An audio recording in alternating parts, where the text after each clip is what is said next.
You obviously got a chance to come here, be a part of such a young and special group. What was this like to just be on this journey with this team as they went along? It was great, you know. I think, you know, I was just telling Coach, as a player, you know, you play for so long in the league, you lose sight of things, you know, being the kids, and I think it was a bit of a reminder, you know, to always be kids and be curious and enjoy life a little bit. I think sometimes we tend to stress a lot on the things we obviously can and cannot control, but I think this guy's really reminded me, you know, to enjoy life a little bit while playing basketball. It's a great group of young guys, you know, super talented, you know, and focus. They have an incredible level of focus, dedication to, you know, their craft that makes it even more enjoyable. You know, when you get in a gym with people that really want to work, you know, I love working. So when I'm in an environment with people that work as hard as I do, you know, it makes my life even fun. So it was great to be around the guys, and obviously an unfortunate ending, but you know, control what you can't control. Is there a moment that stands out too, just in terms of being around young guys and knowing or seeing in real time that they were maybe more focused than the other young guys who've been around your career?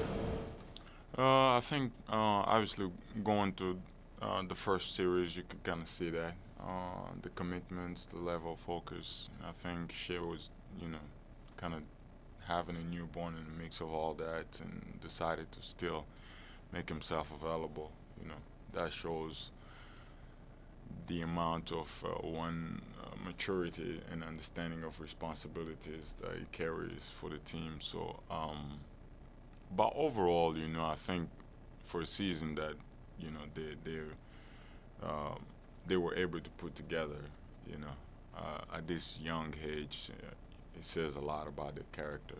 You know, we could sit here and go moment by moment, but you have to also look at the season and the playoff and situations they were put in, how well they were able to execute things and, you know, lift up one another. I think that's the most important thing. There's, you know, I don't think it's just one moment that can define that. It's probably,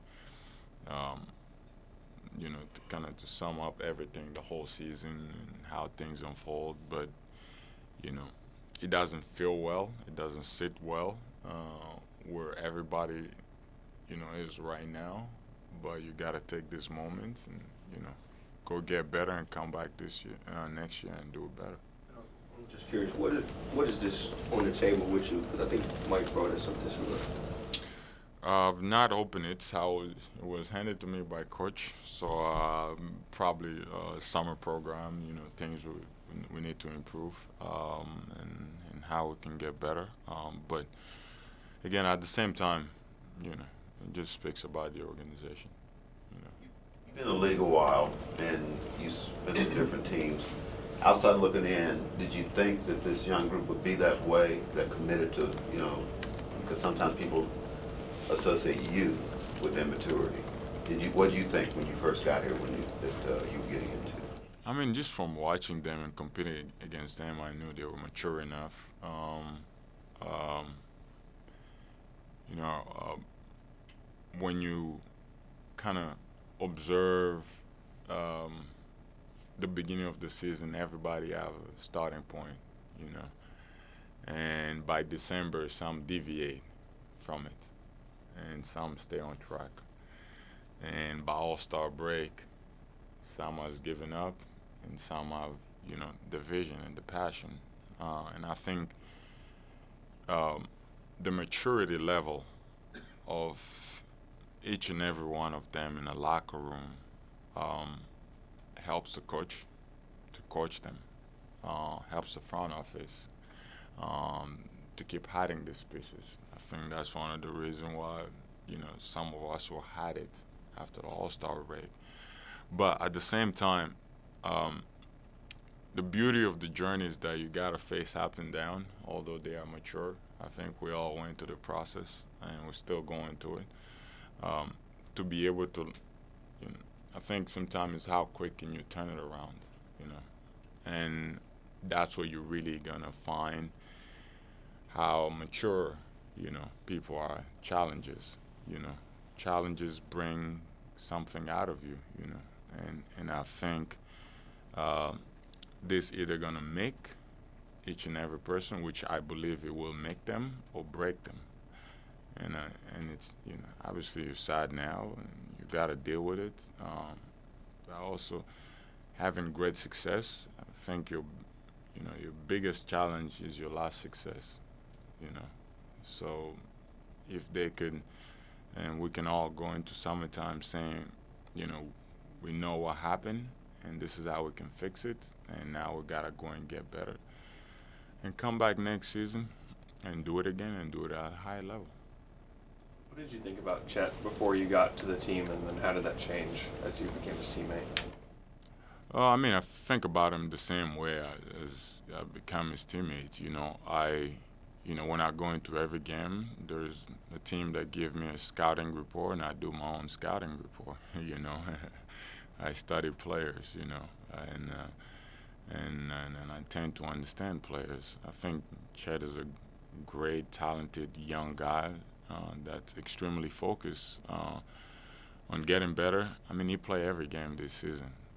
You know, for a rookie, this is difficult. You know, I played my full season.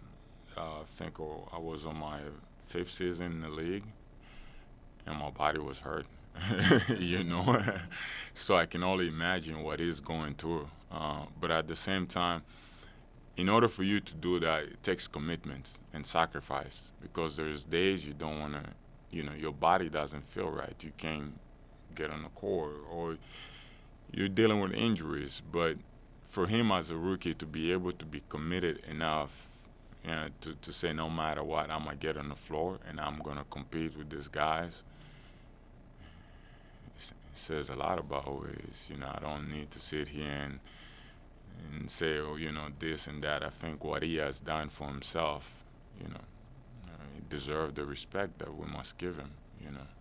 And I think as I'm a believer, and I think as a believer, when you're in a room full of people that just don't have wishes, they have a will, they go out there, they make it, and he's a believer with a will, you know, and he get out there and he made it happen, not just for himself, but for the team. Because I don't think the team could have been at that level without each and every person in that starting lineup, and then with that second unit. So everybody have contributed, but I think Chet played a big role in the team's success, and I'm really happy for him to be able to miss his last season and come into this season and play a full season. A lot of respect for him. Yeah. Go ahead. Did you talk some about Shai, but just being around him, being his teammate, like what did you come to learn about him that you maybe didn't see from the outside? Shai? He doesn't listen. No, Shai's it's like my little brother. You know, I love him. Him and my brother goes way back as far as friends. But I think one of the things about him that I really find interesting is that, you know, when there's such a high demand of you on the team, I think there's nights I was coming back in and I'll see him at night also working. The commitment that he has to just continue to get better, even though he's playing at that level, it says a lot about him, you know. And I think, you know, you see some people, you know, they are at the level that, you know, they're in the MVP conversation, but are they working hard enough? I don't know. You know, I've been around guys that they're just that good, but he's a hard worker, and it's fun to watch. So it's gonna be an MVP of the league soon. Man, maybe next year. So look forward to that. No, you're fine. I'm feeling he should have been this year anyway, but you know. Shai, you spent a few years in Phoenix playing with Chris Paul. Shai spent a season with him as well. Can you see any similarities or parts of Chris Paul's game with Shai? No, two different players. there's no similarity. I mean, Shai, CP, CP. I would not want to mix the two. But I do think that, passing on the knowledge and information that you have is always useful for young guys. And somebody has passed it on to me, somebody has passed it on to CP, and I'm sure CP did pass it on to Shai. And as you spend time with him, and I think, guys feel as if he's part of them because he does not separate himself that I'm this, I'm this guy, I'm this MVP guy, and this is how, I'm gonna treat everybody. He treat all his teammates equally. He laugh with all of them the same way. So, there's no similarity, but Shai is Shai, and we gotta let him be his own man. I think is turning into a beast that we're gonna see for years. So enjoy the show. Last one from us. You talked about the nights you come in and you see Shai working. What do you remember? Are there any moments that stand out to you from some of those nights? There's no moments, man. Being in the gym at night and other teammates in the gym at night, I love it. I love it. It's the only thing I could say. There's no there's no words you can put to that beside somebody just trying to get better, and never stop getting better. Thank you, Biz. Thank you, guys. Appreciate it.